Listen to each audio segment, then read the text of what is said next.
பாராட்டு விழாவும் புத்தக அறிமுக கூட்டம், திறனாய்வுலாம் நான் சொல்ல மாட்டேன், எப்போதுமே புத்தக அறிமுகம் தான் நான் சொல்லுவேன்.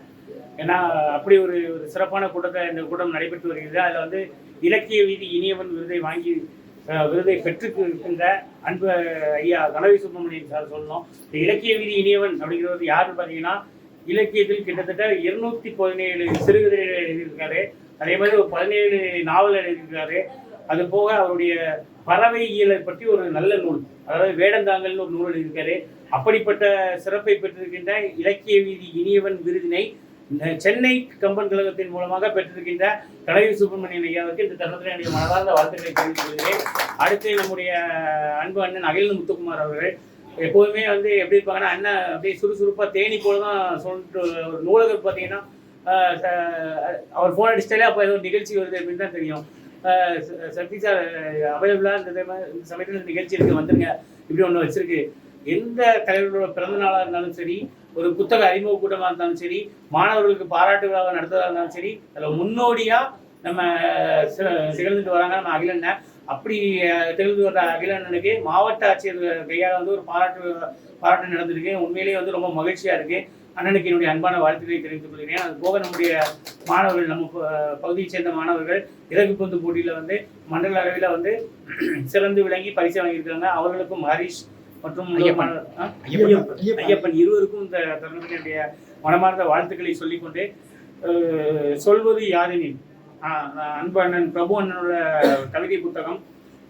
இந்த புத்தகம் வந்து வெளியீடு யாரு அப்படின்னு பார்த்தீங்கன்னா, கிட்டத்தட்ட வந்து அவர் வந்து கிட்டத்தட்ட என்னை விட ஒரு என்னுடைய பள்ளி காலத்துலையும் சரி கல்லூரி காலத்துலையும் சரி இருவரும் வந்து மாற்றி தான் இந்து கல்லூரி தான் படித்தோம். நிறைய கூட்டத்துக்கு முதல்ல எனக்கு இந்த இலக்கிய இதுக்கெல்லாம் வந்து கூட்டு வந்தவர் அவர் தான். நெல்லை டவுனில் வந்து அவர் தான் கூட்டு வந்தார் முதல்ல. அதே சூழலில் வந்து அண்ணன் நானும் ஒரே பள்ளியில் தான் படிச்சிருந்தோம். அவர் வந்து அவருடைய முதல் புத்தகமாக சொல்வது யாருங்கிற புத்தகத்தை வெளியிட்டிருக்காரு. இது ஒரு நல்ல கவிதை தொகுப்பாக வெளியிட்டுள்ளது. இதை வெளியிட்டது வந்து இலக்கிய பதிப்பகத்தின் உதவியோடு நிழல் இலக்கியத்தகம் வெளியீடாக இந்த தொகுப்பு வந்திருக்கு. கிட்டத்தட்ட வந்து ஒரு எளிமையான கவிதை புத்தகம். அண்ணன் எப்படின்னு பார்த்தீங்கன்னா, காலையில் எழுந்தோன்னா எப்படி நம்ம ஒரு கவிதை போடுதணும், அதே மாதிரி அண்ணன் என்ன பண்ணுவாங்கன்னா ஒரு புகைப்பட கவிதைன்னு போடுவாப்புல. இந்த புகைப்பட கவிதைகள், இதுவரைக்கும் தான் எழுதிய கவிதைகள் எல்லாத்தையும் கோர்த்து புத்தகமாக இந்த புத்தகத்தை கொண்டு வந்துள்ளார்.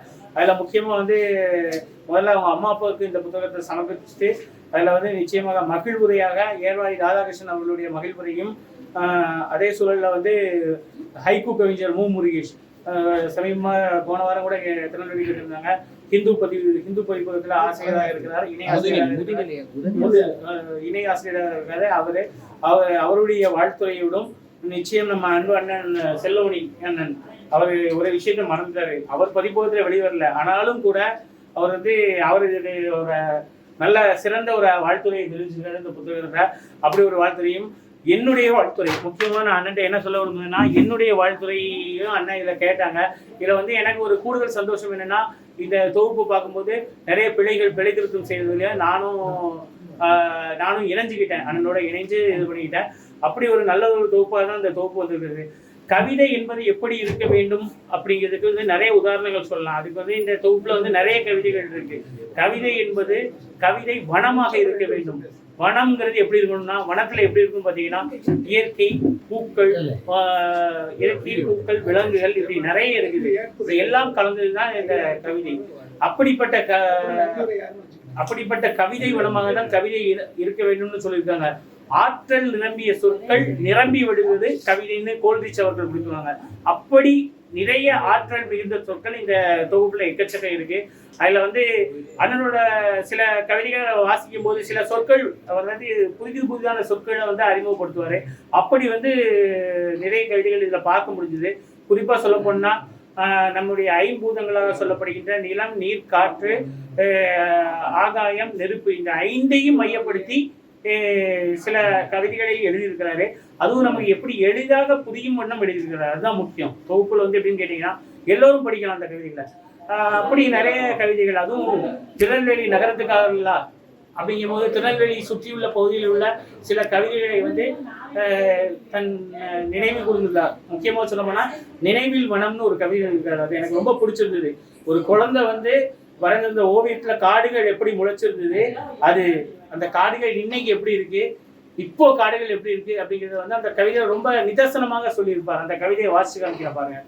குழந்தை வரைந்திருந்த ஓவியத்தில் காடுகளிலும் முளைத்திருந்தன நிறைந்த மரங்களுடைய உயர் தொழில்நுட்ப கோபுரங்கள், சிதறி இருந்தன ஏவுகணை சாதனங்கள், மறைந்திருந்தன மனிதர்களின் புதையலுக்கான தோண்டல்களின் பள்ளத்தாக்குகள் இப்படின்னு கவிதை போகுது. நிறைவா அவர் சொல்லியிருக்க வரிதான் கவிதை அப்படின்னு நான் பார்க்கிறேன். இனி வரையப்படட்டும் ஓவியத்திலாவது காடுகள், இனி வரையப்படட்டும் ஓவியத்திலாவது காடுகள். அந்த கவிதையோட நிறைவு வரி பார்த்தீங்கன்னா, இன்றைய நிலைமை காடுகள் எப்படி இருக்குன்னு நம்ம அப்பட்டமா காமிக்கிறாரு. காமிச்சு அப்படி சொன்ன கவிதையாக தான் நான் அந்த கவிதையை பார்க்குறேன். நிறைய இயற்கையை நம்ம எப்படி பண்ணிட்டு இருக்கோம், இயற்கையை சார்ந்த வாழ்க்கையா வாழ்ந்துட்டு இருக்கோம், நிறைய கேள்விகளை நிறைய கவிதை எழுப்பியிருந்தது. அது போக அவர் வந்து மாதவம் இதழில் எழுதிய ஒரு கவிதையை வந்து ரொம்ப நான் ரசித்து வாசித்தேன். வியர்வைங்கிற கவிதை. அண்ணனோட தொகுப்புல நீர் கவிதைகள் வந்து ரொம்ப ரொம்ப ரொம்ப கம்மி, அதிகமான சிறு சிறு கவிதைகள் இருக்கு. அப்படிங்கும் போது நம்ம வாசிக்கிறதுக்கும் அது இலகுவாக இருந்தது. நிறைய பேர் சொன்னாங்க, நீங்க சிறு கவிதையோட நீர் கவிதையை எழுதலாம்னு சொன்னாங்க. இல்ல பரவாயில்ல, எப்பேற்பட்ட சொல்லையும் வந்து அவருடைய சில சொற்கள்ல அடக்கி வைத்து சிறு சிறு கவிதைகளாக நமக்கு கொடுத்துருக்காரு. அது நிறைந்த கவிதைகள் இருக்கு. அப்படிப்பட்ட ஒரு கவிதை தான் மாதவம் மாத இதழ்ல வெளிவந்த கவிதை. கோர்க்க முடியவில்லை முத்துக்களை, கடும் வெயில் கடும் கால்கள், சுமை தூக்கும் தொழிலாளியின் முதுகில் முளைக்கும் வியர்வை துளிகள். சுமை தூக்கும் தொழிலாளியின் முதுகில் முளைக்கும் வியர்வை துளிகள், இதுதான் கவிதை. அந்த அவர் சொல்ற சொற்கள் இருக்கு பார்த்தீங்கன்னா, அப்படி ரொம்ப சிறப்பா இருந்தது. அதே மாதிரி ஒரு மரங்களை பார்க்குறாரு கவிஞர். மரங்களை பார்த்து சொல்றாரு, மரங்கள் வந்து காற்றுல ஆடுது. அது இவருக்கு எப்படி படுதுன்னா, கையசைக்குது. பயணத்துல யாரோ ஒரு ஆள் போயிட்டு இருக்காங்க, போகிற பயணத்துல அவங்களுக்கு கையசைத்து வழி அனுப்புகிறது அப்படிங்கிற மாதிரி இருந்தது. அப்படி சொல்ற கவிதை பாருங்க. கையசைத்து வழி அனுப்புகிறது பயணம் செல்பவர்களுக்கு சாலை மரங்கள். ஒரு கிட்டத்தட்ட வந்து ஹைக்கூ, நிறைய கவிதைகள் வந்து ஹைக்கூ வடிவில் இருக்கு. ஆனா அது ஹைக்கூன்னு சொல்ல முடியாது, ஆனா நறுக்குகள்னு சொல்லலாம். தமிழ்ல சொல்ல போனா நறுக்குகள். காசியானந்தன் அவர்கள் நறுக்குகள்னு நிறைய பகுதியில் எழுதியிருப்பாங்க. அப்படிப்பட்ட நறுக்குகள் இந்த தொகுதியில வந்து நிறைய நான் பார்க்க முடிஞ்சது. அதே மாதிரி குட்டி தேவதை, அந்த வரி எனக்கு ரொம்ப பிடிச்சது. இரவு மொட்டை மாடியில் உலாவிக் கொண்டிருக்கையில் கைகளை உயர்த்தி நிற்கிறாள், நிலா பிடிக்கிறாள், ஆம் என் நிலா குட்டி. ஒரு சின்ன பொண்ணை வந்து எவ்வளவு அழகா சொல்றாரு பாருங்க. இரவு மொட்டை மாடியில் உலாவிக் கொண்டிருக்கையில் கைகளை உயர்த்தி நிற்கிறாள், நிலா பிடிக்கிறாள், ஆம் என் நிலா குட்டி அப்படின்னு ஒரு சின்ன கவிதை எவ்வளவு மனம் நிறைந்த கவிதையாக அவர் எழுதியிருக்காருன்னு பாருங்க. அதே மாதிரி நிறைய கவிதைகள், அந்த சிறு சிறு கவிதைகள் எனக்கு ரொம்ப பிடித்திருந்தது. பூமித்தாய் சூடிக்கொண்டால் செடி உதிர்த்த பூக்கள், இலக்கை அடைந்தது சில நேரங்களில் உதைபடும் வாழ்க்கை, இலக்கை அடைந்தது சில நேரங்களில் உதைபடும் வாழ்க்கை. எதை சொல்ல வராரு அப்படின்னு பார்த்தீங்கன்னா, கால்பந்து அப்படின்னு முடிக்கிறாரு. அந்த வாழ்க்கை எப்படி இருக்கு, கால்பந்தோடு ஒப்பிட்டு ஒரு அழகான கவிதையை எழுதி தந்துள்ளார். இதே மாதிரி நிறைய கவிதைகள் இந்த தொகுதியில் இருக்கு. அதே மாதிரி பெருவானம் என்ற தலைப்பில் எழுதப்பட்ட கவிதை, மலர்ச்சி என்கிற தலைப்பில் எழுதப்பட்ட கவிதை, நிறைய கவிதைகள் வந்து ரொம்ப நல்லா இருந்தது. அது மாதிரி நனைதல்னு ஒரு கவிதை இருந்தது, ரொம்ப இதாக சுகமாக இருந்தது அந்த கவிதையை வாசிக்கும் போது. அதே மாதிரி மழைக்குருவின்னு ஒரு கவிதை, அந்த மலைக்குருவிங்கிற கவிதையை பார்க்கும்போது வைரமுத்துவின் ஒரு மலைக்குருவின்னு ஒரு கவிதை இருக்கு. அது எனக்கு வந்து தென்பட்ட மாதிரி இருந்தது. அவர் என்ன சொல்லுவாங்க, ஆனா இவர் சொன்ன கருத்துக்கள் வேற, அதே தலைப்புல இருந்தது. அதே மாதிரி நிலவை ரசித்திருக்க வெட்கத்தோடு மறையும் அப்படின்னு போட்டுட்டு பிறை அப்படின்னு கொடுத்திருந்தாரு. சில ஹைக்கூ கவிதைகள் வடிவத்துல அவர் எழுத முயற்சி பண்ணியிருக்காரு. நிச்சயம் வந்து அண்ணன்ட்ட இன்னும் நிறைய எதிர்பார்க்கிறோம் நாங்க. இருந்தாலும் கூட இந்த தொகுதியில வந்து நிறைய கவிதைகள் வந்து மனம் நிறைந்த கவிதைகளாக தான் இருக்கு. நான் ஏற்கனவே சொன்னது போல ஐம்பூதங்களை பற்றிய கவிதைகளும், காதல் உருகி பாயும் கவிதைகளும், சமூக உணர்வுகளை சில நம்மிடையே கேள்வி கேட்கும் கவிதைகளும். அதுல முக்கியமா ஒரு கவிதையில சொல்லியிருக்காரு, ஆறை பத்தி சொல்லும் போது, இப்போது ஆறே கிடையாதுங்க, ஆறே இல்ல, மணல் இல்ல, சரி கல் இல்ல, அந்த கூழாங்கற்கள் இல்ல, எல்லாம் சரி, அதுல வாழ்ற மீன்கள் இல்ல, பிறகு எப்படி நமக்கு வாழ்க்கை அப்படின்னு நிறைய கேள்விகள் எடுத்திருக்காரு. ஒரு சில கவிதைகள் இந்த ஆறு, நதி, குளம் அதை பற்றிய கவிதைகள் வந்து இந்த தொகுதியில நான் அப்படியே பார்க்கும்போது நிதர்சனமாக இருக்கிறது. இந்த சமூகத்தோடு நாம் எப்படி வாழ்ந்து கொண்டிருக்கிறோம், நாம் எங்கே இருக்கிறோம், இதை நோக்கி பயணித்துக் கொண்டிருக்கிறோம் என்பதை கேள்வி எழுப்பும் விதமாக நிறைய கவிதைகள் இந்த தொகுதியில நான் பார்த்தேன். அதே மாதிரி அப்பாவிற்கான மடல் என்கிற நீர் கவிதையை படிக்கும் போது நிச்சயமாக சொல்கிறேன், அப்பாவை நேசிக்கும் ஒவ்வொரு மகன்களுக்கும் இந்த கவிதை எப்படி இருக்கும் என்றால், ஒரு நிமிடம் நம்ம அப்பாவை நினைச்சு பார்த்துட்டு ஒரு கண்ணீர் துளிகளை நம்முடைய வரவழைக்கும் கவிதையாக அந்த அப்பாவிற்கான மடலை பார்க்கிறேன். உண்மையிலேயே அண்ணன் வந்து அப்பா மேலே எவ்வளவு பாசமா இருந்தாங்க அப்படிங்கிறதுக்கு அந்த கவிதை ஒரு உதாரணம். நான் அம்மாவின் வாசம் என்ற தொகுப்பில் அம்மாவிற்கான கவிதை எழுதினேன். அண்ணனை இதை பார்க்கும்போது அம்மாவுக்கான கவிதையும் எழுதியிருக்காரு. சீதாலட்சுமி என்ற பெயரில் ஒரு கவிதை எழுதியிருக்காரு. ரொம்ப சிறப்பான கவிதை.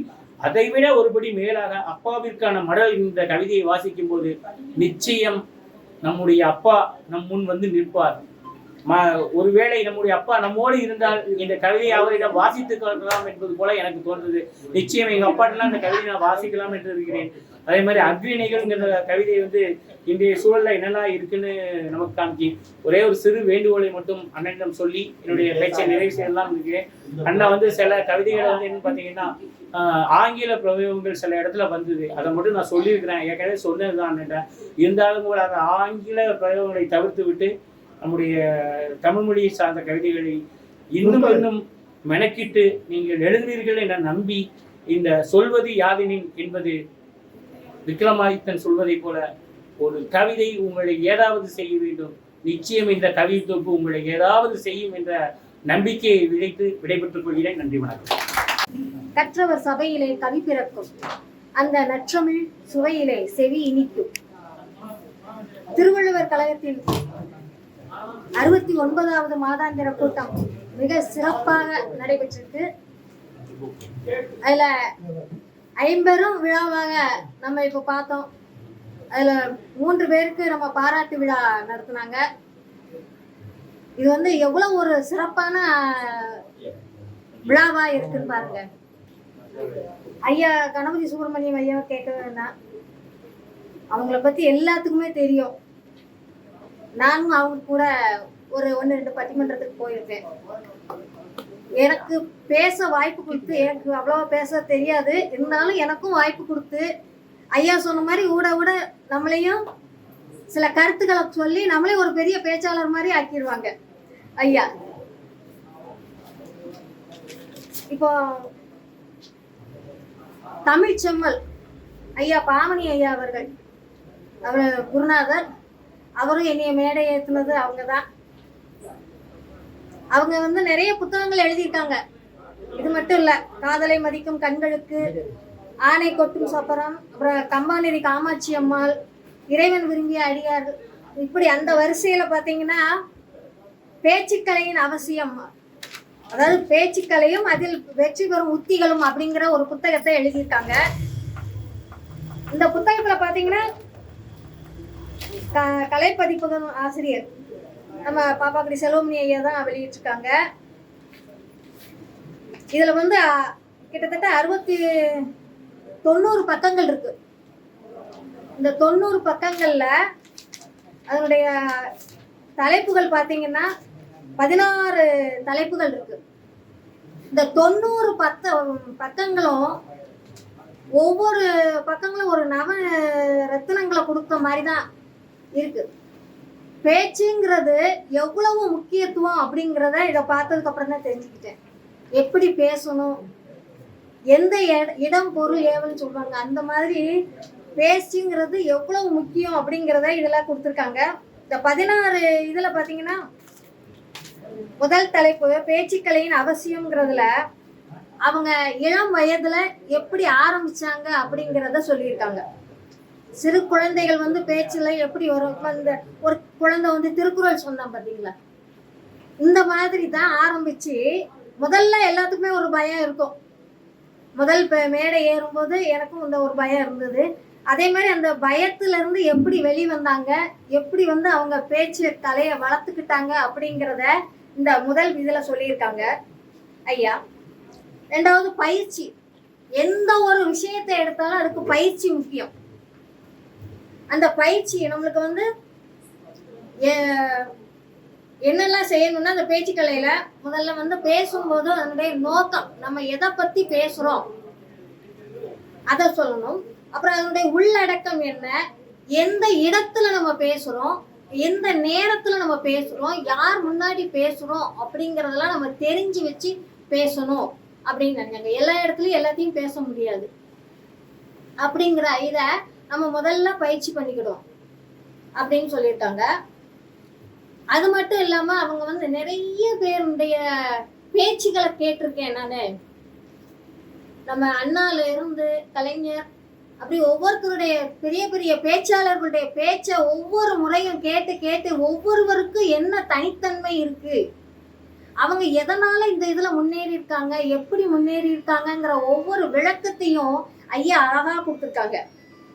இந்த பேசும் தன்மையும் முறையும் அப்படிங்கிற ஒரு தலைப்புல கொடுத்துருக்காங்க. சில சமயம் சில பேர் வந்து தேவையில்லாம பேசுவாங்க, அந்த மாதிரி பேசாதீங்க. எந்த இடத்துல நம்ம பேசுறோம், எந்த தலைப்பை பத்தி பேசுறோம் அப்படிங்கிறத தெரிஞ்சுக்கிட்டு பேசணும் அப்படிங்கிறதையும் சொல்லியிருக்காங்க. எனக்கு வந்து இந்த புத்தகம் வந்து நேற்று சாயந்தரம் தான் கிடைச்சிது, அதனால கொஞ்சம் தான் நான் எடுத்துக்கிட்டேன். தெரிஞ்சதே நான் பேசுறேன்.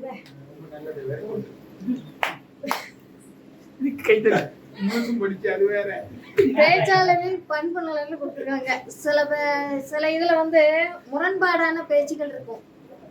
அவங்களுடைய வாழ்க்கை முறை வேற மாதிரி இருக்கும், ஆனா மேடையில ஏறும்போது பேசும்போது வேற மாதிரி இருக்கும் அப்படிங்கிற இதையும் சொல்லியிருக்காங்க. அப்ப நம்ம வாழ்க்கை, நம்ம என்ன பேசுறோமோ அதை தான் நம்ம வாழ்க்கை முறையில கடைபிடிக்கணும். இல்ல நம்ம வாழ்க்கை முறையில என்ன கடைபிடிக்கிறோமோ அதைத்தான் நம்ம மேடையில ஏறி பேசணும் அப்படிங்கிற இதே சொல்லியிருக்காங்க. ஏன்னா இப்படி நம்ம முரண்பாடா நம்ம பேசும்போது நம்ம மேல உள்ள ஒரு மரியாதை நம்மளுக்கு மற்றவங்கள்ட்ட குறைஞ்சிடும். இவங்க இப்படி எல்லாம் இருப்பாங்க, இவங்க எப்படி மேலையில போய் இப்படி பேசுறாங்களே அப்படின்னு சொல்லுவாங்க. அந்த மாதிரி இல்லாம உங்களுக்கு என்ன பிடிக்கும் என்ன பிடிக்காதுங்கிறத ஓப்பனா சொல்லிடுங்க. மேடையில இதான் பேச முடியும். சில பேருக்கு ஆன்மீகம் தான் பிடிக்கும், சில பேருக்கு அரசியல் தான் பிடிக்கும். அப்படிங்கும் போது எதை பேசணுமோ அதை பேசுங்க அப்படிங்கிறத சொல்லியிருக்காங்க. கருத்து செறிவு அப்படிங்கிற ஒரு தலைப்புல போயிருக்காங்க. அதுல வந்து முக்கியமா உடல், அதாவது மொழி நடை, நம்ம உடல் அசைவுனாலையும் நம்மளுடைய பார்வையினாலையும் அந்த நம்மளுடைய எண்ணங்களை கருத்துக்களை மக்கள் அவங்கள்ட்ட வெளிப்படுத்தணும். அந்த இது ரொம்ப முக்கியம் அப்படிங்கிற போட்டிருக்காங்க. அதுல 2 எடுத்துக்காட்டுகள் சொல்லியிருக்காங்க. அது எனக்கு ரொம்ப பிடிச்சிருந்தது. சொல்வேந்தர் சுகிசிவம் ஐயா அவர்களும் தமிழ்கடல் நெல்லை கண்ணன் ஐயா அவர்களும் பேசின 2 இதை வந்து அவங்க கொடுத்துருக்காங்க உதாரணமா. அதாவது ஒரு தலைப்பை எடுத்துக்கிட்டோம்னா நம்ம சொல்வேந்தர் சுகிசிவம் ஐயா எப்படி பேசுவாங்களாம், அந்த தலைப்பு என்ன, அதற்குண்டான விளக்கம் என்ன, பொதுவான விளக்கம் என்ன, அந்த தலைப்புல தான் அவங்க வந்து என்ன புரிஞ்சுக்கிட்டாங்க, எந்த கருத்துல அவங்க பேசுறாங்க, எந்த கோணத்துல பேசுறாங்க அப்படிங்கிறதையும் சொல்லுவாங்களா. அதுக்கு சில உதாரணங்கள், அதாவது தன்னுடைய அனுபவமோ பிறருடைய அனுபவமோ அதெல்லாம் சொல்லுவாங்க அப்படின்னு சொல்லி அதுல போட்டிருக்காங்க. அதே மாதிரி தமிழ் கடல் ஐயா நெல்லை கண்ணன் ஐயா அவர்களுடைய பேச்சு எல்லாத்துக்குமே தெரியும். சில சமயம் கடிந்து பேசுவார்கள். அந்த கடிந்து பேசுதல் என்பது நாம் வாழ்க்கையில் உடைந்து விடக்கூடாது என்பதற்காக அவர்கள் கடிந்து பேசுறாங்க அப்படிங்கிறது நான் பழகினவங்களுக்கு நிறைய பேருக்கு நல்லா தெரியும். அதைத்தான் ஐயா என்ன உதாரணம் போட்டிருக்காங்கன்னா, ஊசி போட்டுட்டு பஞ்சு வச்சு தடவுவாங்க. அந்த இதுக்கு உதாரணத்தை கொண்டு வருங்க. ஊசி எதுக்கு போடுறோம், ஊசி போடும்போது வலிக்க யாருக்கும் ஊசி போடுறது பிடிக்காது. ஆனா அந்த ஊசி எதற்காக போடுகிறோம், நம்மளுடைய நோய் குணமாவதற்கு. அதுக்கப்புறம் அந்த பஞ்சை வச்சு தடவி விடுவாங்க.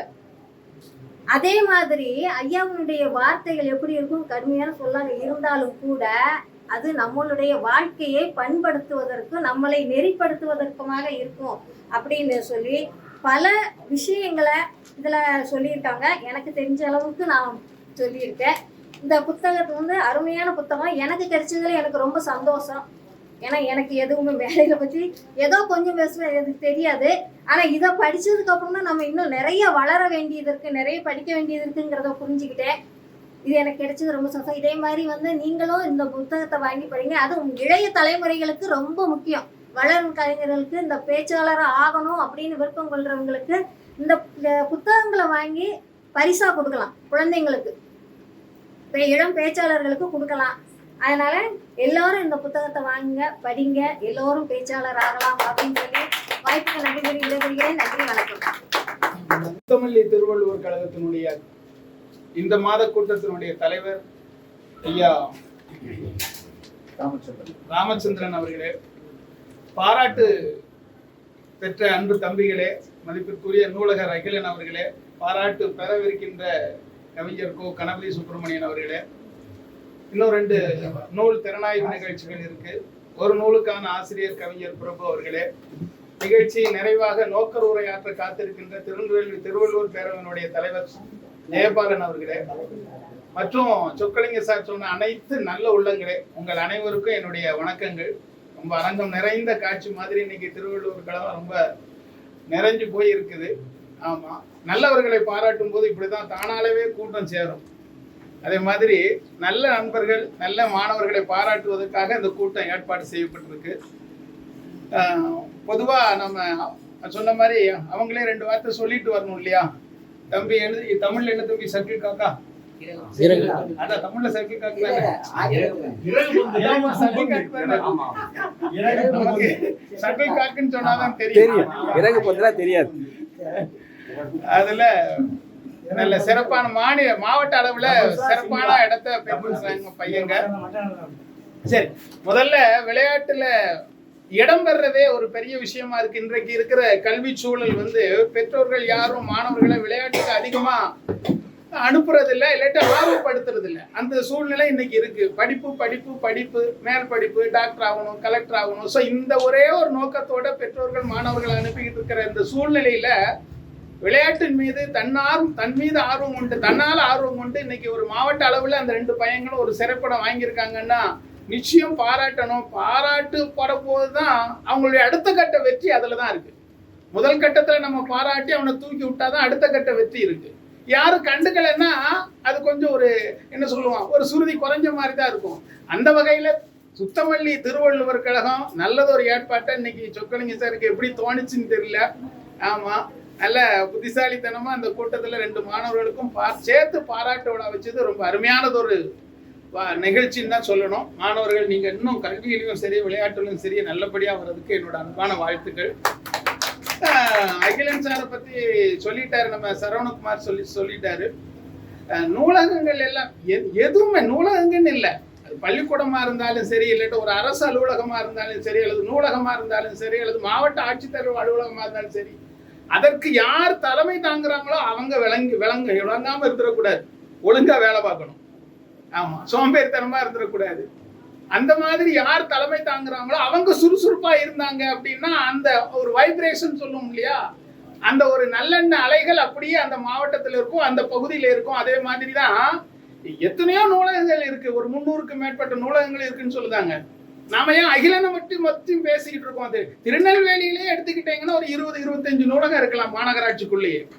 நாம ஏன் அகிலன் சாரை மட்டும் பேசிக்கிட்டு இருக்கோம்? அங்கதான் நம்ம ஒரு கேள்விக்குறி இருக்கு.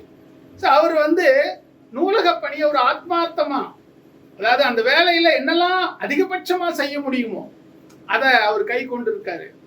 அதை நல்லாவே அதோட திட்டங்கள்லாம் அவர் சொன்னார். நம்முடைய சரவணகுமார் சார் மாதம் தவறாம கூட்டங்கள் நடத்துறது, அக்கம் பக்கம் இருக்கிற பள்ளி மாணவர்களை 2 பள்ளிகள்கிட்ட எப்போதுமே தொடர்பு வச்சிருப்பாரு. இந்த நடுநிலை பள்ளியிலும் சரி மேல்நிலை பள்ளியிலும் சரி தொடர்பு வச்சுக்கிட்டு சின்ன சின்ன ஃபங்க்ஷன் எந்த விழானாலும் அவங்களை அழைச்சு பெருமைப்படுத்துறது, சின்ன சின்ன பரிசுகள் வாங்கி கொடுக்கறது, மாணவர்களுக்கே பரிசு வாங்கி கொடுக்கறது. ஒரு பென்சில்னாலும் அதை பரிசா கொடுக்கும் போது அவங்களுக்கு ரொம்ப உற்சாகம் வரும். அதுல ரொம்ப கவனமா இருக்கிறதெல்லாம் அகிலன் சாருடைய பணிகள். இன்னும் அவருக்கு வயசு ரொம்ப இருக்கு. கண்டிப்பா நாம எதிர்பார்க்கிற மாதிரி நல்லூலகரும் அதுக்கு மேல எதுவும் விருது இருந்தாலும் கண்டிப்பா அவர் வாங்குவார், அதுல எந்த சந்தேகமும் இல்லை. அவருடைய பணி என்னைக்கும் போல தொடரட்டும். நான் ஞாயிற்றுக்கிழமை கூட ஒரு நிகழ்ச்சி வச்சிருக்கிறாரு. ஆமா, நான் நம்ம கதாநாயகனுக்கு வந்துடுறேன். கணபதி சுப்பிரமணியன் சாரை பொறுத்தவரையில இல்லை, நான் அவரை பாராட்டுற அளவுக்கு நான் அந்த இடத்துல இருக்கிறனானே எனக்கு ஒரு சந்தேகம் உண்டு எப்போதுமே. ஏன்னா எனக்கு தெரிஞ்சுன்னா நான் எப்போதுமே நாளிதழ்கள் தவறாம படிக்கக்கூடியவன். கிட்டத்தட்ட பார்த்தீங்கன்னா 10ஆம் வகுப்புல இருந்து இன்றைக்கு வர நாளிதழ் படிக்காத நாளே இல்லைன்னு சொல்லிடலாம். இன்னைக்கு என் வீட்டுக்கு 4 பேப்பர் வருது தினசரி. இப்போ தீக்கதிரின்னு சேர்த்தா 5 பேப்பர் வருது. நாளிதழ் படிக்காத நாளே எனக்கு கிடையாது. அதனால இந்த நாளிதழ்கள்லாம் நான் தொடர்ந்து படிச்சுட்டு வர்றதுனால 1995 இருந்து நான் குறிப்பா கவனிக்கிறேன். ஏன்னா 95 வரை நான் தூத்துக்குடியில ஒரு தனியார் பள்ளிக்கூடத்துல வேலை பார்த்தேன். அப்போ போகவும் வரதுக்கு தான் நேரம் சரியா இருக்கும், எதையுமே கூர்ந்து கவனிக்கிறதுக்கு நேரம் இல்லாம இருந்த சூழ்நிலை. அதுக்கப்புறம் திருநெல்வேலியில என்னுடைய வாழ்க்கை தொடங்க ஆரம்பிச்ச பிறகு நான் கூர்ந்து கவனிச்சுட்டு வரேன். இன்னைக்கு சற்றேறக்குறைய எனக்கு தெரிஞ்சே ஒரு 30 ஆண்டுகளாக இலக்கியத்துக்காக தமிழுக்காக, நல்லவர்களை பாராட்டுறதுக்காக, மாணவர்களுக்கு போட்டி வைத்து சிறப்பிப்பதற்காக, இன்னும் எத்தனையோ காரணங்களுக்காக இயங்கி கொண்டிருக்கிறதுல நெல்லை மாவட்டத்திலேயே நம்முடைய கணபதி சுப்பிரமணியன் அவர்கள் தான் முதன்மையா இருக்கு. என்னையா யாரையாவது நீங்க சொல்லிருங்க, நான் அதை வாபஸ் வாங்கிடுறேன். இதை விட இன்னொரு ஆள் இப்படி செய்தாரியான்னு சொல்லுங்க, நான் வாபஸ் வாங்கிடுறேன். 30 அதுக்கு முன்னாடி கூட இருக்கலாம். நான் எனக்கு தெரிஞ்சு நான் 95ல இருந்து இன்னைக்கு 2024 வந்து நிக்கிறோம். ஸோ இது ஒரு மனிதர் வந்து எல்லாருக்குமே ஒவ்வொரு என்னது ஒரு டாப் காலம் அல்லது உயர்ந்தபட்ச காலம்னு ஒன்று இருக்கும். அதுக்கப்புறம் இறங்கிடுவாங்க. ஒரு 5 வருஷம் ரொம்ப பிஸியா இருப்பாங்க. அதுக்கப்புறம் கொஞ்சம் சுருதி குறைஞ்சிரும். ஒரு 10 வருஷம் இருப்பாங்க. அதுக்கப்புறம் ஏதோ ஒரு சூழ்நிலையினால இடம்பெயர்தல் காரணமா அவங்க காணாம கூட போயிடுவாங்க. அப்படிதான் இருக்கும் நிகழ்வுகள். ஆனா ஒரு 30 வருஷமா தனக்கான இடத்தை நல்லபடியா தக்க வச்சுக்கிட்டு இருக்காரு இல்லையா? அதுதான் அங்க. யாராவது அவரை குறை சொல்லுங்க இல்லையா? தெரிஞ்சா நான் அதுக்கு பதில் சொல்லுவேன். அவர் மேல என்ன குறை இருக்குன்னு சொல்லுங்க, நான் பதில் சொல்லுவேன். இப்ப தொடர்ந்து நான் இப்போ ஒரு 10-12 வருஷமா ரொம்ப அணுக்கமா அவர் கூட பழகிட்டு வரேன், போயிட்டு இருக்கேன், எல்லா இடத்துலயும் போயிட்டு இருக்கேன். நீங்க அவர் மேல ஏதாவது குறை இருந்தா கூட சொல்லலாம், நான் அதுக்கு பதில் சொல்ல தயாரா இருக்கேன். எல்லாரையும் மேடை ஏற்றுறதுல எல்லாரும் இப்படி செய்ய மாட்டாங்க. அதைத்தான் நம்ம சரவணகுமார் சொன்னாரு. ஒரு மேடைங்கிறது நாம தான் இருக்கணும், ஏத்தால இருக்கவங்க அப்படியே தான் இருக்கணும் அப்படிங்கிற ஒரு பழக்க வழக்கத்தை மாத்தினதே கணபதி சுப்பிரமணியன் சார் தான். அதான் இன்னைக்கு சுத்தமல்லி திருவள்ளுவர் கழகத்துல எல்லாரும் பேசிக்கிட்டு இருக்கோம். திருநெல்வேலி திருவள்ளுவர் பேரவையிலையும் எல்லாரும் பேசிக்கிட்டு இருக்கோம். எல்லாரும் வாங்க, எல்லாரும் பேசுங்க, உங்க கருத்தை சொல்லுங்க. 2 பேர் பேசி ஒரு 50 பேர் கேட்டுட்டு போற விஷயம் இல்ல. 50 பேரும் பேசுங்க, கேட்டு களைவோம். அதுதானே நீங்க ஐயாலாம் கிளம்பி வந்து இருக்காங்கன்னா அவங்களுக்கு என்ன மரியாதை இல்லையா? அவங்க அவங்களுடைய கருத்தை கொஞ்சம் சொன்னாதான் அவங்களுக்கும் திருப்தியா இருக்கும். அதுதான் யாருமே எல்லாருமே கருத்து சொல்லலாங்கிறத நாம வச்சிருக்கோம். ஸோ அந்த வகையில எந்த ஒரு நிகழ்ச்சினாலும் சரி எல்லாரையும் பங்கெடுக்க வைக்கிறதுல அவரு பெரிய. அதோட கூட இன்னொரு விஷயம் என்ன அப்படின்னா, நாம மாவட்ட நிர்வாகத்துல அரசு தரப்புல இருக்கக்கூடிய உயர் அதிகாரிகளை நாம அணுகிறதுக்கு நம்ம கொஞ்சம் கூச்சப்படுவோம். ஒரு டிஐஜி இருக்கிறாரு, ஒரு எஸ்பி இருக்கிறாரு, அல்லது ஒரு சப் கலெக்டர் இருக்கிறாரு, ஒரு பயிற்சி கலெக்டர் இருக்கிறாரு, இல்லாட்டி கலெக்டரே இருக்கிறாரு. இந்த மாதிரி ஒரு நல்ல மாணவர்களை பாராட்டக்கூடிய நிகழ்ச்சிக்கு கூட்டிட்டு வரணும் அப்படின்னு நினைச்சா அவர் கூப்பிட்டு வந்துடுவார். என்ன சொல்லணுமோ அதை சொல்லி கூட்டிட்டு வந்துடுவார்.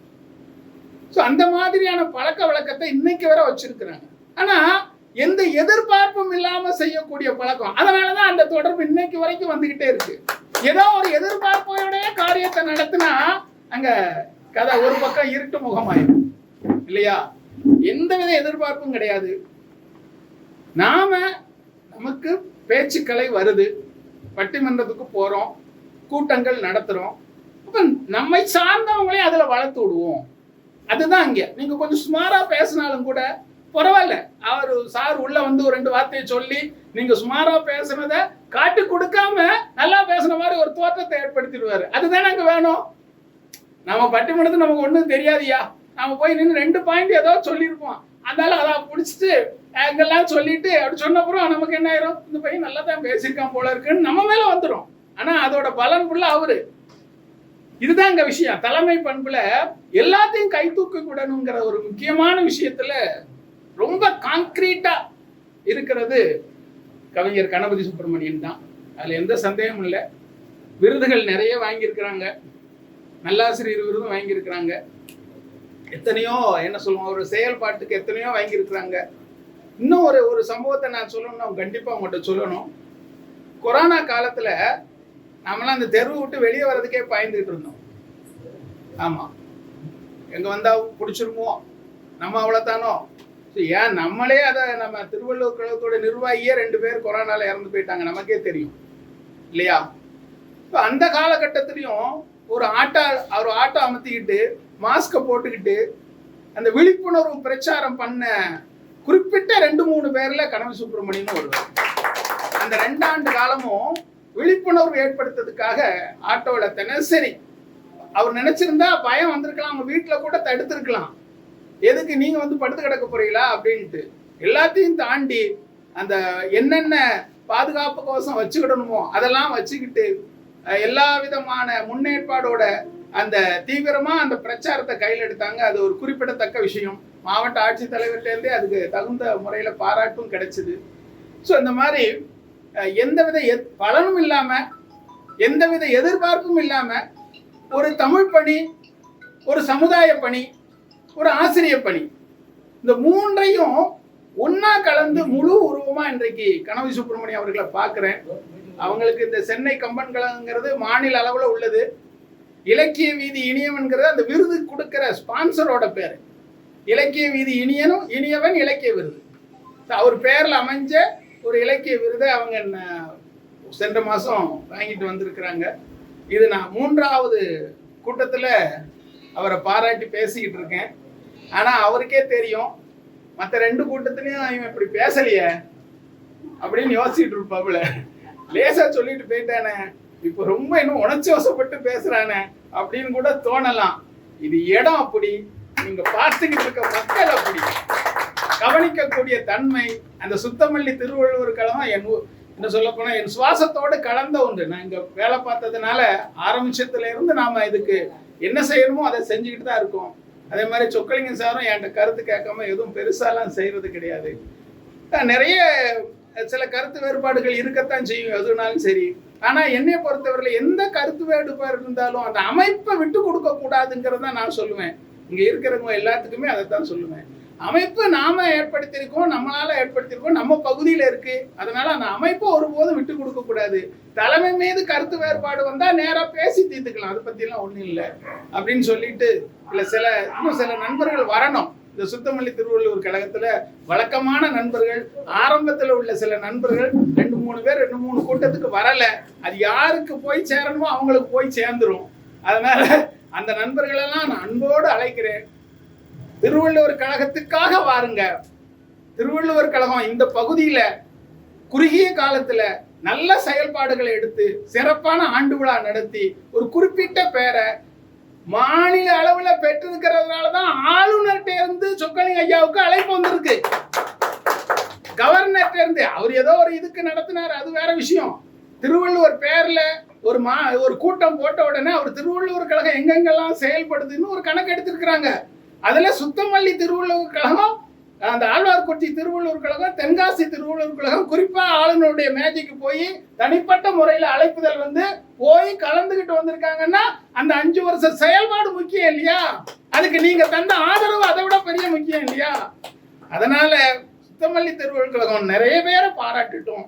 நிறைய பேரை அது என்ன வேணாலும் என்ன சொல்லுவோம், அதற்காக என்ன வேணாலும் உதவி செய்ய நான் தயாரா இருக்கேங்கிறது இந்த நேரத்துல சொல்லிக்கிட்டு, தொடர்ந்து 2 நூலுடைய திறனாய்வு இருக்கிறதுனால என் சார்பில் துண்டை போட்டு போர் அடிச்சுட்டு, அதனால அவளுக்கு ஒரு பேனா வாங்கிட்டு வந்தேன். அந்த பேனாவை கையில கொடுத்துட்டு, இந்த பக்கம் இருக்கிறவாளுக்கு ஒரு புத்தகத்தை கையில கொடுத்துட்டு, அப்புறம் 3 பேருக்குமான பாராட்ட திருவள்ளுவர் கழகம் நடத்தும். அந்த போட்டோ செஷன் முடிஞ்சதுக்கு அப்புறம் திறனாய்வு தொடரும். நன்றி, வணக்கம். இன்னொரு விஷயத்தை சொல்லிடுறேன். வரக்கூடிய 22ஆம் தேதி நம்முடைய ஜெயபாலன் சாருடைய திருவள்ளுவர் பேரவையில வச்சு ஒரு இனிய நந்தவனம்னு ஒரு மாத இதழோட அறிமுக கூட்டம், அது நெல்லை மாவட்ட சிறப்புதல் வெளியிடுறாங்க. அது நடக்கவிருக்கு. அதை ஏன் நான் இப்படி அழுத்தி சொல்றேன்னா, நம்முடைய அமைப்புகளுடைய விவரம் எல்லாம் அந்த புத்தகத்துல இருக்கு. அதை விட முக்கியமான காரணம் எண்ணி அட்டப்படமா போட்டிருக்காங்க. அதனால எல்லாரும் அந்த கூட்டத்துக்கு கண்டிப்பா வாங்கங்கிறத சொல்லிட்டு விடைபெறுகிறேன். நன்றி, வணக்கம். அனைவருக்கும் வணக்கம். 5 நிமிஷம் 3 பேர் பேசணும். இன்னும் 3 பேர் பேச வேண்டியிருக்கு. இன்னைக்கு விருது வாங்கியவர்களுக்கு பாராட்டு நடந்து கொண்டிருக்கிறேன். நம்முடைய முனைவர் கனவி சுப்பிரமணியன் அவர்களுக்கு என்னுடைய மனமார்ந்த வாழ்த்துக்களை தெரிவித்துக் கொள்கிறேன். நம்முடைய அகிலன் முத்துக்குமார் அவர்களுக்கும் என்னுடைய மனமார்ந்த வாழ்த்துக்கள். அந்த 2 மாணவர்களுக்கும் மாணவ செல்வங்களுக்கும் என்னுடைய மனமார்ந்த வாழ்த்துக்களை தெரிவித்துக் கொள்கிறேன். சொல்வது யாதெனில், நூல் வெளியிட்டதுக்கு அப்புறம் முதல் திறனாய்வு கூட்டம் நம்முடைய சுத்தமல்லி திருவள்ளுவர் கழகத்தெல்லாம் நடந்துக்கிட்டு இருக்கு. எப்போதுமே சொக்கலிங்க சொல்லுவா, முதல் கூட்டம் வந்து என் கூட்டத்தெல்லாம் நடக்கணும் அப்படின்னு அவள் சொல்லுவா. அந்த கூட்டம் நூல் வெளியீட்டு விழாக்கு நான் கூப்பிட்டுருந்தேன், அவளால் வர முடியல. அவருடைய சொந்த பணியின் காரணமாக வர முடியலன்னு சொல்றாங்க, ஊருக்கு போறேன் அப்படின்ட்டு. இன்னைக்கு அந்த கூட்டத்தை முதல் திறனாய்வு கூட்டத்தை அவங்க இடத்துல வச்சு நடத்தி எனக்கு பெருமை சேர்த்திருக்காங்கிறது தான் முதல்ல நான் சொல்லணும். அவளுக்கு ஐயாவுக்கு முதல்ல நன்றி சொல்லிக்கணும். இந்த நூல் வெளியீட்டு விழா அன்னைக்கு நம்முடைய தம்பி சக்தி வேலாயுதம் தான் என்னோட நூல் திறனாய்வு பண்ணலாம். அன்னைக்கு சரியா நிறைய நேரம் கருதி பேச முடியல, அவனால ஒரு 5 நிமிஷம் தான் பேசினாப்ல. இன்னைக்கு சிறப்பாகவே எல்லா கவிதைகளையும் பற்றி இந்த திறனாய்வு பண்ணாங்க நம்ம தம்பி சக்தி வேலாயுதம். ஆனா ஒரே ஒரு விஷயம், ஆனா ஆங்கில பிரயோகம் இருக்குதுன்னா, நான் ஆங்கில பிரயோகம் அவ்வளவா எனக்கு தெரிஞ்ச அளவுக்கு வராது. அதிகபட்சம் ஆங்கில பிரயோகம் இல்லாம தான் எழுதுவேன். தம்பி எந்த இடத்துல சொல்றாங்க, ஏன்னா அந்த புத்தகம் கவிதை வெளியிடுவதற்கு தெரியாம எழுதிருக்கீங்க. ஆங்கிலம்னே இருக்காது, கண்டிப்பாக ஆங்கில வார்த்தையே இருக்காது. ஆங்கிலங்கிறது இல்ல, ஆனா ஆங்கில வார்த்தைகள் இருக்காது, இருக்க வாய்ப்பே கிடையாது. அப்புறம் பாத்துக்கிடுவோம். இந்த புத்தகம் அச்சிடுவதற்கு முன்பே இருந்து ஒவ்வொரு கவிதையா தேர்ந்தெடுத்து அதை பிழை திருத்தங்கள், அதனுடைய கருத்து செறிவு, இதை எப்படி எங்கெல்லாம் வைக்கணும், எங்கெல்லாம் செய்யணுங்கிறதுக்கு அனைத்து உதவியும் தம்பி சக்திகளை தான் பார்த்தாங்க. ஒவ்வொரு கவிதை நான் நிறைய விஷயம் எல்லா விஷயத்திலையும் இது எல்லாம் பண்ணலாம், என்ன பண்ண எல்லா முத்தையும் முதல்ல இது பண்ணி அவர்கிட்ட கொடுத்துருந்தது.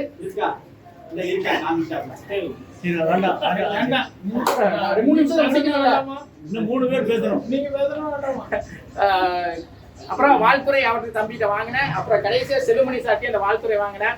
முருகேஷ் அவங்க வந்து ஹைகோ கவிஞர், அவருடைய ஒரு 4 பக்கத்துக்கு வாழ்த்துறை அணிந்துரை கொடுத்திருக்காங்க. நம்முடைய கலைமாமணி ஏர்வாடி ராதாகிருஷ்ணன் ஐயா அவர்கள் வாழ்த்துறை அணிந்துரை எழுதுனாங்க. அனுப்பின பிடிஎஃப் அனுப்பின அடுத்த நிமிஷத்துல நான் 3வது நாள்லயே பேப்பர்ல எழுதி, எனக்கு டைப் பண்ண தெரியாது, நான் பேப்பர்ல எழுதி அனுப்புறேன். அந்த விஷயத்த நீ படிச்சு தெரிஞ்சுட்டு கரெக்டா செட் பண்ணிக்கோ. ஏன்னா அவங்க எழுத்து வந்து அந்த ஆதி காலத்துல எழுத்துல கூட்டு எழுத்தா இருக்கு, ஆனா கண்டுபிடிக்க முடியல. திரும்ப அதை படிச்சு அதை பார்த்து படிக்கிறதுக்குள்ள நானும் தம்பியும் ரொம்ப சிரமப்பட்டோம். ஆமா, அது கூட்டெழுத்துல இருந்தது. அப்புறம் அதெல்லாம் ஒரு மாதிரி இது பண்ணி நான் டைப் பண்ணி திரும்ப ஐயாவுக்கு அனுப்பி, ஐயா நீங்க எழுதுனதெல்லாம் கரெக்டா நான் அனுப்பியிருக்கேன் பாருங்கன்னு சொல்லி, அப்புறம் அவங்க திரும்ப போன்ல பேசி இப்படி இது ஒரு 3 மாசம் ஆயிடுச்சு இந்த இதுல ரிஜிஸ்டர் நடக்கிறதுக்கு. அதுக்கப்புறம் இப்படி ஐயாட்ட சொன்ன உடனே அவள் நான் அவருக்கு கொஞ்சம் பெரிய ஒரு 3 பக்கத்துக்கு எழுத நினைச்சேன், 1.25 பக்கத்துக்கு முடிச்சுட்டாப்ல. அவருக்கு கோவம் வந்துட்டு, ஏன் 10 பக்கத்துல நீ போடலையா, எப்படி நீ நான் படுத்துரு, அதெல்லாம் கிடையாது, நீங்க இது என்னோட சொந்த பதிப்பு நான் போடுறேன், என்னோட நிலை இலக்கியத்தலம் அப்படிங்கறதெல்லாம் போடுறேன். ஐயா வந்து பிரம்மாண்டா, அவள்கிட்ட சங்கர் பட தயாரிப்பாளர் மாதிரி போட்டாங்கன்னா கிட்டத்தட்ட 1.5 லட்சம் ரூபாய் செலவுலாம், நானும் 15,000 ரூபாய்க்குள்ளே செலவு முடிச்சிட்டோம் அப்படிங்கிற விஷயத்துல அந்த வீட்டோட சேர்த்து அப்படி ஒரு நிகழ்ச்சி நடந்தது. அது அப்படி ஒரு நிகழ்ச்சி நல்லபடியா நடந்தது. கணேசூரன் சார் அன்னைக்கு வர முடியல. அன்னைக்குதான் அவள் விருது வாங்கிட்டு சென்னையில இருந்து வரும்போதே ஜுரத்தோட வந்துட்டா, ட்ரெயின்ல கூட்டிட்டு வந்துட்டா. அவள் வர முடியல. அவள் ஏற்பாட்டில் தான் நமக்கு லிட்டில் ஃப்ளவர் ஸ்கூல் பரிசு இடம் கேட்டா அவர் எல்லா உதவியும் பண்ணாங்க. நமக்கு மிக பிரம்மாண்டமாவே அமைஞ்சது. நூல் வெளியிட்டு வண்ணதாசன் ஐயா, நார்முநாதன் சார், நம்முடைய பேராசிரியர் ராமச்சந்திரன் சார், அப்புறம் ஐயா தான் என்னோட புத்தகத்தை பெற்றுக்கொண்டார்கள். அவருக்கும் என்னுடைய மனமார்ந்த நன்றியை தெரிவித்துக் கொள்கிறேன். இந்த திருவள்ளுவர் கழகத்துக்கு என்னுடைய மனமார்ந்த நன்றியை மீண்டும் தெரிவித்துக் கொள்கிறேன். நன்றி, வணக்கம். தொடர்ந்து நூலகர் அகிலன் அவர்கள் ஏற்புரை நிகழ்த்தார். வணக்கம். இந்த அதெல்லாம் வேண்டாம். மாவட்ட ஆட்சி மூலம் நற்சான்று பெற்ற எனக்கு வழங்கியதுக்கு பாராட்டூர் நடத்திய திருவள்ளுவர் வர ஜெயபாலனுக்கு நன்றி தெரிவிச்சுக்கிறேன். அடுத்து வந்து அன்னைக்கு வந்து நிகழ்ச்சி நடக்கும்போது ஐயா வந்து சொக்கலிங்க ஐயா வந்து அடுத்த ஒரு மீட்டிங் வாங்கன்னு சொன்னாங்க. அவங்க சிறப்பாக அங்கே வந்துருந்தேன். அதாவது இந்த இடத்துக்கு வர வச்சு சிறப்பு செஞ்ச ஐயாவுக்கு சொக்கலிங்க ஐயா வந்து ஒரு உயர்ந்த உள்ள மனிதர், அவருக்கு நன்றி தெரிவிச்சுக்கிறேன். அதாவது கலந்துருந்த ஐயா வந்து நம்ம ஒரு 20 வருஷமா தெரியும். நம்ம வாசவட்டத்தை நாங்கள் நிகழ்ச்சி நடத்துவாங்க, நாங்கள் வந்து கலந்துக்கிறோம். ஐயாட்ட விருது வாங்கியிருக்கிறேன் போட்டியில் கலந்துக்கிட்டு. இப்போ அவரோட சேர்ந்து நானும் சேர்ந்து இருந்து வாங்குறது மகிழ்ச்சியாக இருக்குது. ஐயா வந்து கனவு சொன்ன அவர் பேர் இருந்து சாப்பிடல, அது கடவுள் இருந்த இடத்துல வேலை போகணும். சுப்பிரமணியம் மாதிரி சுற்றி ஊருக்குள்ள சுற்றி பார்ப்பாங்க. அந்த மாதிரி ஒரு பேர் நிறைய விருது வாங்கணும். அது ஒரு கணபதி, நான் வந்து முத்துக்குமார், அது விநாயகர் ஒரு குமார், அவர் 2 சேர்ந்து வாங்குறது ஒரு மகிழ்ச்சியா இருக்கு. அடுத்து ஐயா ராமச்சந்திரன் ஐயா அஞ்சல் துறையில பணிபுரிஞ்சிருக்காங்க. அவருடைய வாழ்த்துக்கு தலைமைக்கு சிறப்பு நன்றி.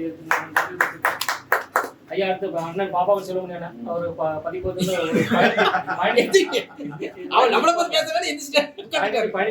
கலைப்பதிப்பு மூலமாக ஒரு பயணிப்புக்கு வெளியிட்டிருக்காங்க. அதாவது தமிழுக்காக தொண்டாட்டியிருக்காங்க. அவங்களுக்கு நன்றி தெரிவிச்சுக்கிறேன். அவங்களுக்கு நீண்ட நாள் இந்த நூலகத்தை வந்து எல்லா ஹெல்ப் பண்ணுவாங்க, நன்றி தெரிவிச்சுக்கிறேன். அது நூலகத்தில் படித்து ஒரு 2-3 வேலைக்கு இருக்காங்க. அவர் டிஎஸ்பி ஒன்று போயிருக்காங்க. இப்போ கடந்த போன ஆண்டு வந்து ஒரு மாணவி போனாங்க. அதுக்கு அடுத்து இன்னொரு நம்ம சக்தி விநாயகம், அவங்களும் நம்ம நூலகத்தை அங்கெல்லாம் படித்து வேலைக்கு வந்திருக்கேன். அதோட தகவல் சொல்லிக்கிறேன். அவங்களுக்கு நன்றி தெரிவிச்சுக்கிறேன். இந்த நூல் வந்து சொல்லுவது யாருன்னா பிரபு தான். பிரபு வந்து மிந்தி சொன்ன தொகுத்து ஒரு நூலை வெளியிட்டாங்க. அனைவருடைய ஆசீர்வாதத்தாலும் ஒரு நூல் வெளியிட்டாங்க. அவங்களுக்கு நன்றி தெரிவிச்சுக்கிறேன், வாழ்த்துக்கள் தெரிவிச்சுக்கிறேன். அதாவது ஐயா பாமணி ஐயா நூல் சிறப்பாக திறனாக அந்த அம்மாவுக்கு நன்றி தெரிவிச்சுக்கிறேன். அந்த நூல் வந்து எல்லாரும் படிக்கணும். ஐயா நாங்கள் வந்து பேசாமல் இருக்க வேலை, நான் நூலகத்துக்கு வந்து பேசாமல் இருக்கணும், அதான் வேலை. இப்போ தான் அவங்க பேசிக்கிட்டு இருக்கோம். உங்களுக்கு ஐயா ஆசிரியர்களாக இருந்ததுன்னா பேசுகிற வேலை தான், 24 மணி நேரம் பேசிக்கிற வேலை தான். அதனால் ஏதாச்சும் குறை இருந்தால் மன்னிச்சுக்கணும். இந்த நிகழ்ச்சி கலந்துக்கிட்ட அனைவருக்கும் நன்றி தெரிவிச்சுக்கிறேன். நன்றி. மாசோட தலைவர் நம்ம சரவணகுமார் நன்றி தெரிவிச்சுக்கிறேன். வாழ்த்து தெரிவிச்சு அவங்களுக்கு நன்றி தெரிவிச்சுக்கிறேன். புரவலர் ஒரு 3 நிமிஷம் தான்.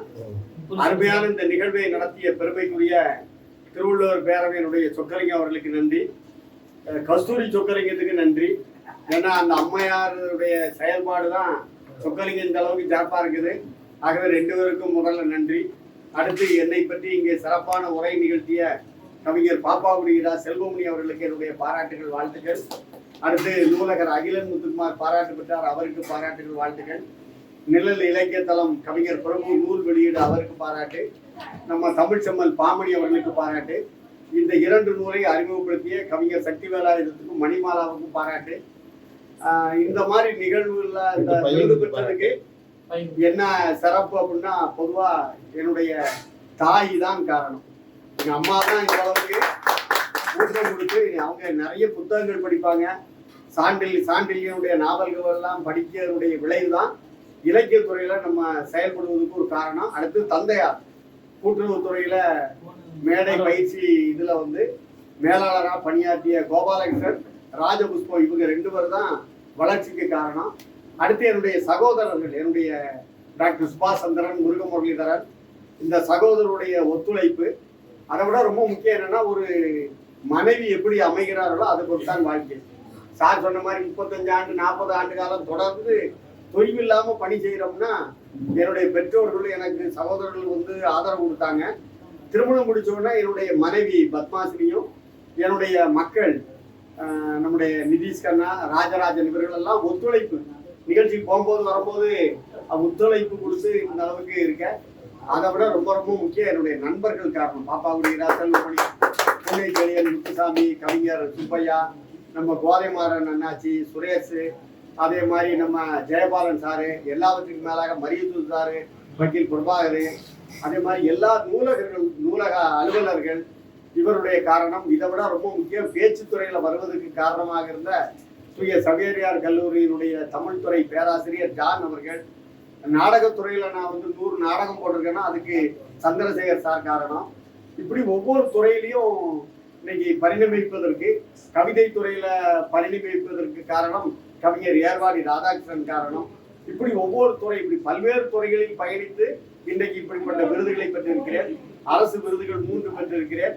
கொரோனா காலத்திலே முதல் கொரோனால 63 நாள் ஆட்டோ பிரச்சாரம், டெய்லி 30 கிலோமீட்டர். 2வது கொரோனால 55 நாள் பிரச்சாரம், அது 30 கிலோமீட்டர். இப்படி டெய்லி ஆட்டோல 30 கிலோமீட்டர் பயணித்திருக்கிறேன். மாவட்ட ஆட்சியர்கிட்ட விருது பெற்றிருக்கிறேன். சுற்றுச்சூழல் காவலர் ஸ்டேட் அவார்டு வாங்கியிருக்கிறேன். டாக்டர் ராதாகிருஷ்ணன் விருது வாங்கியிருக்கேன். நுகர்வோர் பாதுகாப்பு விருது ஸ்டேட் அவார்டு வாங்கியிருக்கேன். இப்படி பல்வேறு விருதுகள் பெற்றிருந்தாலும் எல்லாவற்றையும் விட மிக சிறப்பு சுத்தமல்லி திருவள்ளுவர் பேரவை இங்கே பாராட்டுவதை பெருமையாக தெரிவிக்கிறேன். சென்னை கம்பன் கழகம் அந்த 50வது பொன்விழா ஆண்டிலே நம்முடைய அமைச்சர் துரைமுருகனுடைய சிறப்பு நிகழ்விலே நம்முடைய உயர் நீதிமன்ற நீதியரசர் சுரேஷ்குமார் அவர்களால் வழங்கப்பட்டது. நம்முடைய ஜெகதரட்சகன் எம்பி அவர்களும் சாரதா நம்பி ஆரூரன் அவர்கள் செயலாளராக கம்பன் கழகத்திலே பணியாற்றி கொண்டிருக்கிறார்கள். நம்முடைய விஜயகிருஷ்ணன் அவர்கள், இப்படிப்பட்ட பெரிய அறிஞர்கள் மொத்தம் 16 பேருக்கு விருது கொடுத்தாங்க. அந்த 16ல நானும் ஒன்று. ஆகவே இந்த விருதை பெற்றது நம்முடைய சுத்தமல்லி திருவள்ளுவர் பேரைக்கு வாழ்த்துக்களையும் நன்றியை தெரிவித்து விடைபெறுகிறேன். நன்றி.